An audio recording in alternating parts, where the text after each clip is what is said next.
Hello everyone, Ember here, and welcome back to a new video. In this one, I'd like to showcase a Cofagrigus Banette Rogue deck. And yeah, so Cofagrigus is this great new Pokemon that I've honestly just had a blast playing with. If you don't know what it does, it has the attack Law of the Underworld, which says put 6 damage counters on each Pokemon that has an ability, both yours and your opponent's, which is a bit of a kicker because it just means you can't really play things like Manaphy, Serendipity, stuff like that, that will just sit on your bench and soak up damage. I mean, you could play Serendipity, but I just think it's too much of a risk, so I'm just not going to bother with Serendipity. The list runs fine without it, to be honest, so yeah, no risk there. But yeah, the other attacker, of course, is Banette EX, which has 250 HP, which, is not a lot, by the way. This thing is very fragile, but it does have 2 very, very good attacks to compensate.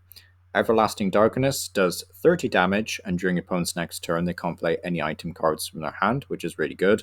And then Poltergeist, your opponent reveals their hand, and you do 60 damage for each trainer card you find there.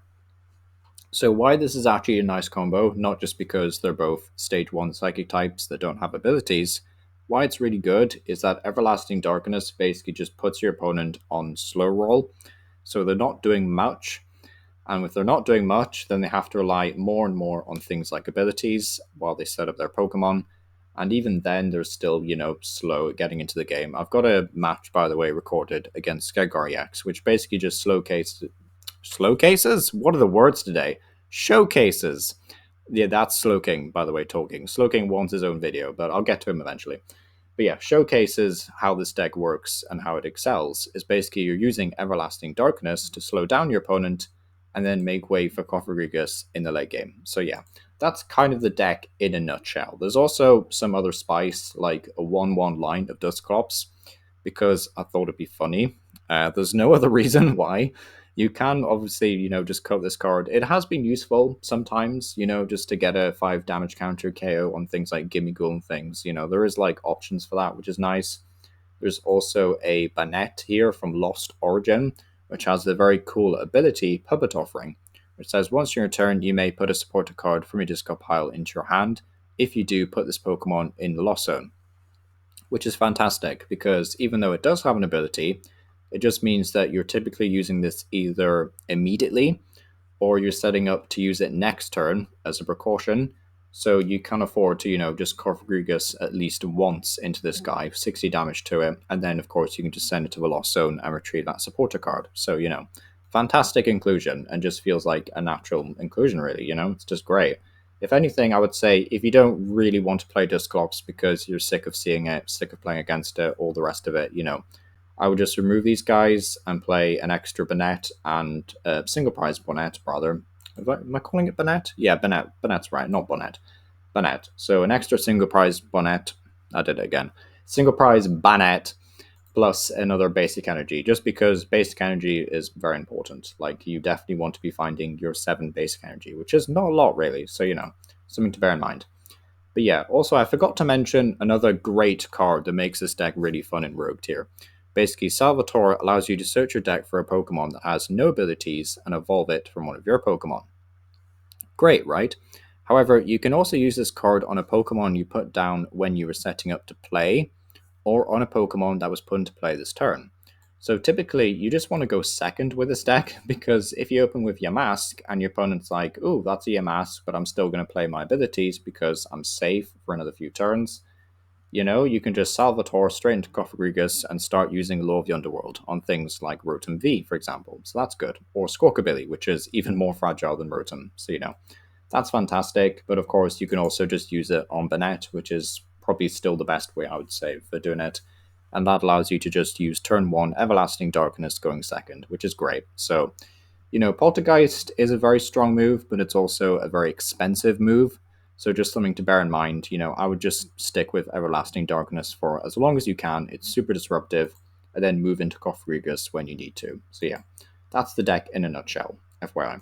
I'm also running Hyper Aroma, just a really, really good ace spec in this deck that I found just to search your deck for 3 Stage 1 Pokemon. Like the backbone of this entire deck is Stage 1 Psychic Pokemon, so, it just made the most sense to me. Anything else, I would say maybe Legacy Energy, just to screw around with the prize trade even more. just because, you know, obviously if you give up Dusclops, that's one prize. Banette EX gets KO, that's another 2 prizes, and then that leaves you with just 3 attacks from Cofagrigus really to work with to win the game. So, you know, just puts in perspective, but in all honesty, I think Hyper Aroma is still the best one. Also got things like Trekking Shoes to give this deck a bit more draw power because, of course, you don't have a draw engine, like, at all. So, you know, just made the most sense to me. Also playing supporters like Cynthia's Ambition, just because I thought it was the best way to draw more cards, and definitely a good way of tracking down some basic energy. Also playing a Wand of Lucky Helmet, because I feel like if you're relying on Arven so much, you may as well play, like, some tool cards. And there wasn't actually any tool cards that really stood out to me that much, aside from Lucky Helmet. Like, you could play Vengeful Punch, but to be honest, I just thought Lucky Helmet was a better option, and it's honestly been not that bad, actually. So yeah, pretty surprising for me, for sure. But yeah, Lucky Helmet was fun. Also playing some Crushing Hammers. Initially, I had 4 copies in this list, but I ended up streamlining it, funnily enough, to add the Lucky Helmet and an extra basic energy. So, you know, Crushing Hammer was definitely a fun choice, though, and has been useful sometimes, but, you know, not a crux. You know, not something you have to rely on, basically. But yeah, I would definitely recommend this deck if you want something spicy to try out. And yeah, hopefully, you know, you guys enjoyed the list and enjoy the gameplay. But yeah, thank you for watching. Fair dubes. So they do really need the Haunter. Like, that's their big thing right now. We do get a Shoes. Don't need to play it right now, though. Energy, yeah, it's whatever. I think I'm just going to hit them with another Darkness.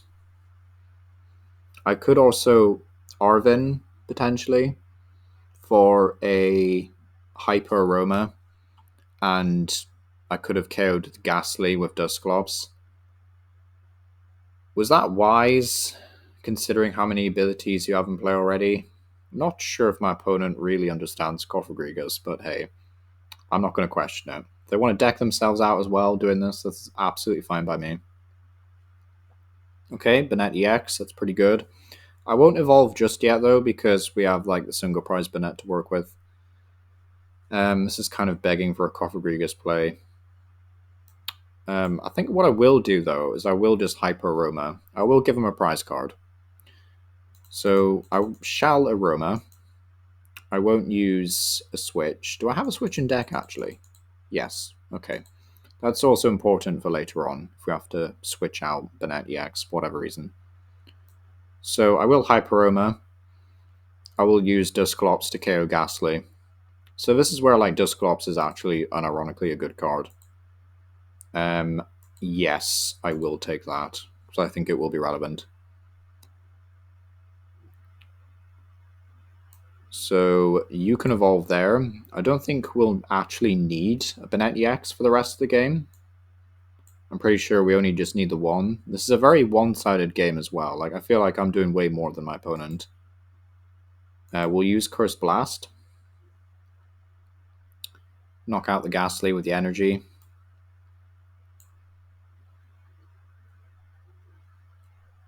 Give my opponent a prize card, but we get a prize card as well. So then we go down to 4 prizes. And then now we only have to, like, swing with Cofagrigus 3, maybe 4 times, and we win. But yeah, 3 times for these guys. Well, twice for Gengar. A Lucky Helmet, that's nice. Although we don't need to draw any more cards, actually. We're doing quite well on that frontier. Thingy to Cofagrigus. Kind of just mauling my opponent at this stage. I think we'll do one more turn of item lock, and then I'll, like, make the game more spicy and try and switch out. If I can't, like, manually get the switch, then it is quite a lot of energy to burn just to switch. So, you know, Banette EX actually having a retreat cost of 2 is a wee bit annoying, I can't lie. So you think such a floaty puppet would have lower retreat, but who am I to question it? So my opponent might just, like, feed me Alakazam and start attaching for Nightmare, which is also an option. But at that point, I can also just, you know, use Poltergeist. So it's not as if my opponent is also doing that much either. They feed me a Ghastly. Okay. Not really sure what my opponent's main objective is here anymore. Okay, so they are attaching to Gengar. Fair enough. So my opponent will be able to like actually start doing damage at the very least. But to be honest, we are at the point where I'm just going to KO Ghastly with Everlasting Darkness if they don't retreat it. Oh, there's another Ghastly anyway. So they'll probably retreat this one into that one, which is fair. They will Jock for Gengar EXs, fair enough, yeah.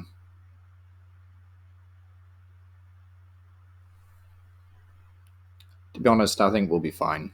Like, I just think we'll be fine. We win in, like, a few attacks now, so I think we'll be fine.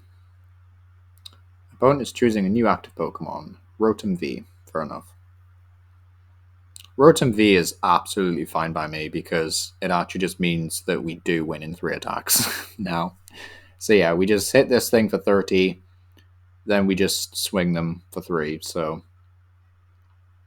we do absolutely win in 3 attacks.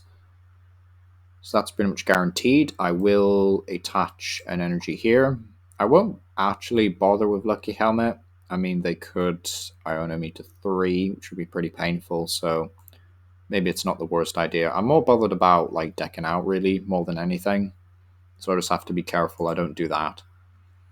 And I will just use Everlasting Darkness.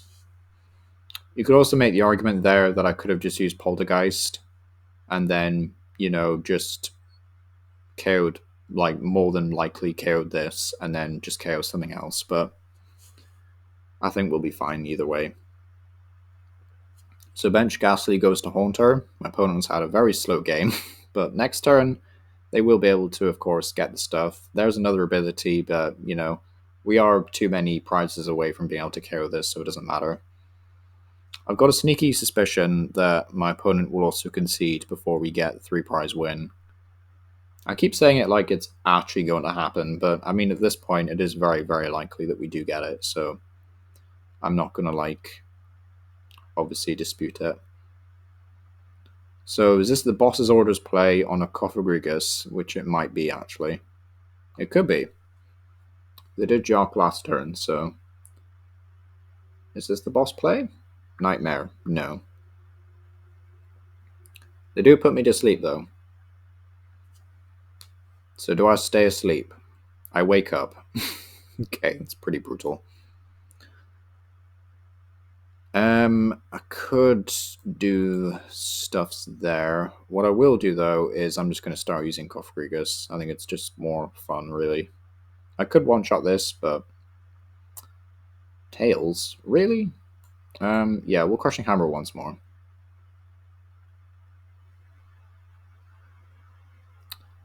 And it is another Tails. Okay, so the Hammers really didn't want to show up to the party today.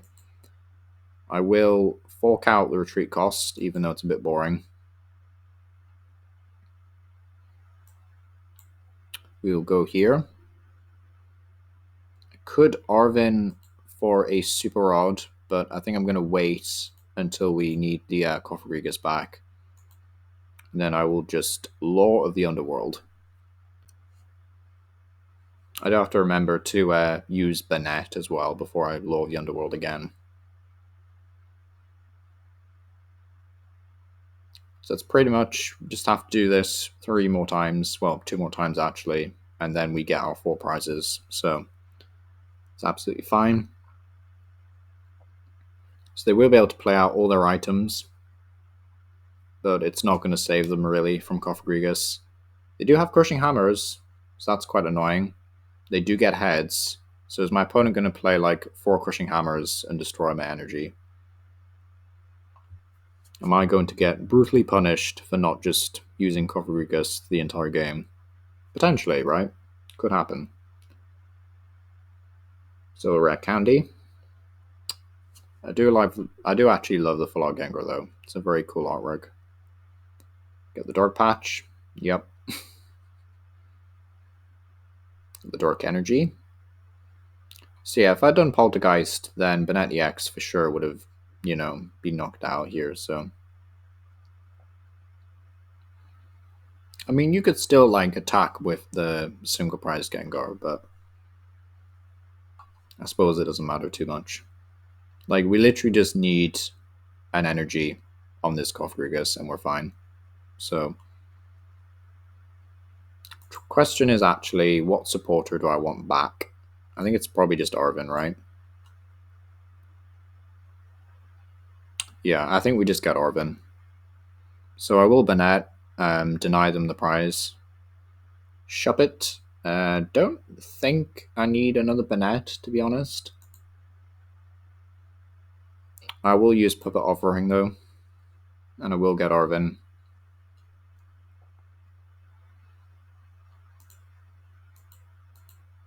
So my opponent is probably sitting on an Iono as well. Like, we do have to bear that in mind. But we know that they probably have 4 Crushing Hammers in their deck. So, what is the play here? I'm kind of tempted to just send back some energy, really. Like, just no Pokemon, just energy, because, like, energy is the one thing we really need. So, yeah, I think I'm just going to send back all energy. No Pokemon, just energy. Don't need these guys. Give these back, please. Actually, I will leave one there. You know what? Just in case for Night Stretcher. That way, if we get Iono'd into Night Stretcher, we can get the energy back that's already there. I mean, I know they're probably going to take the KO and then it just resets the energy regardless, but they might not, so just in case. We'll Artazone, Yamask. It's a shame we don't have Ultra Ball, really, just to discard some stuff. I will Law of the Underworld. Yes.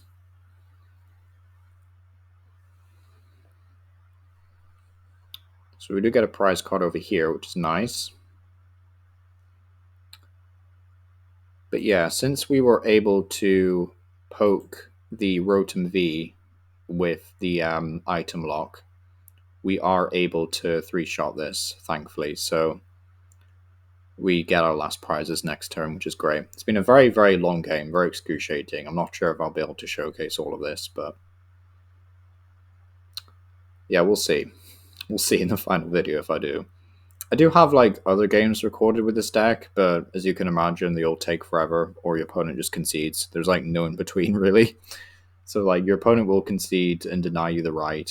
Okay, that's a legacy energy. That kind of stuffs me over a little bit. Or does it? No, not really, because I just get the 2 prizes here. Okay, never mind. Unless they have Professor's Turo Scenario or whatever, or Scoop Up Cyclone. If they had Cyclone here, they actually would have been safe, because they could have Cycloned Rotom, but... okay, so, Cofagrigus. We do need an energy. That's like the one thing we need to win. If we can get it, we win the game. That's not an energy, actually. I will Pokégear. I'm not sure trainer-wise if we... Although, actually... What am I saying? I can just Arven for Night Stretcher. Okay, fine. Yeah, we'll just Arven for Night Stretcher and that'll be game. So, cool beans. My opponent will definitely concede before it happens, sadly, but hey. They might not. You never know. Some players are nice and they'll let you do it, but I can also understand just wanting to concede and get it over with. So we'll Night Stretcher for a Psychic Energy, and that'll be that. Fairly anticlimactic end to a game, I would say. Nothing really too crazy. I think we just locked them out of the game really at the start, and they were unable to get back in. Like, Gengar is already a deck that needs a lot to get going, so the fact that they were struggling a bit. So, okay, there's annoying cars. Fair enough, but you can't KO me. Right, there we go. Law of the Underworld. One last time. And we get the 2 prizes over there. And that'll be that. So yeah. Got confused there for a second. When it lags out like that, I always get paranoid that I've done something wrong, but no. Rotom V is indeed very fragile and does get KO'd. Give me my prizes. Thank you. So yeah, it's been our PAR, and yeah, thank you for watching.